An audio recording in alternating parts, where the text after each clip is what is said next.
À Maurice, le candidat indépendant de la circonscription numéro 10, Zaïd Nazourali, a réaffirmé son attachement envers son pays et s'est engagé à servir ses concitoyens avec respect et discipline s'il est élu lors des élections législatives du 10 novembre 2024. Lors d'une conférence de presse réunissant plusieurs candidats indépendants, Zaïd Nazourali a lancé un appel aux électeurs, les invitant à noter soigneusement les coordonnées des candidats qui sollicitent leur soutien.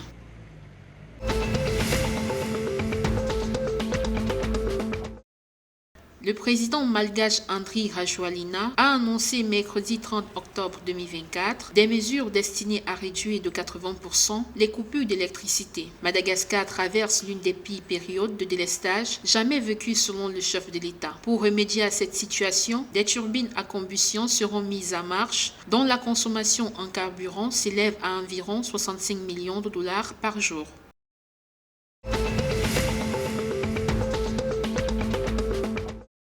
Le gouvernement séchellois a annoncé une augmentation de 7% du salaire mensuel de base des fonctionnaires gagnant moins de 1 500 $.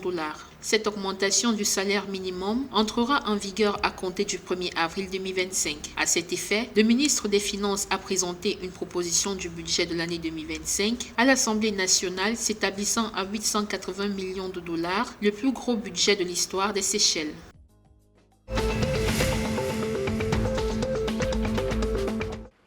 Aux Comores, le ministère de la Santé a lancé de nouveau la campagne de vaccination contre le choléra mardi 29 octobre 2024 à Mitsamiouli, au nord de la Grande Comore. Cette initiative vise à redoubler d'efforts pour atteindre l'immunité collective estimée à 90% et à éradiquer la maladie dans les zones touchées. Selon le ministère de la Santé, cette campagne est cruciale pour la santé et le bien-être des enfants et de la communauté.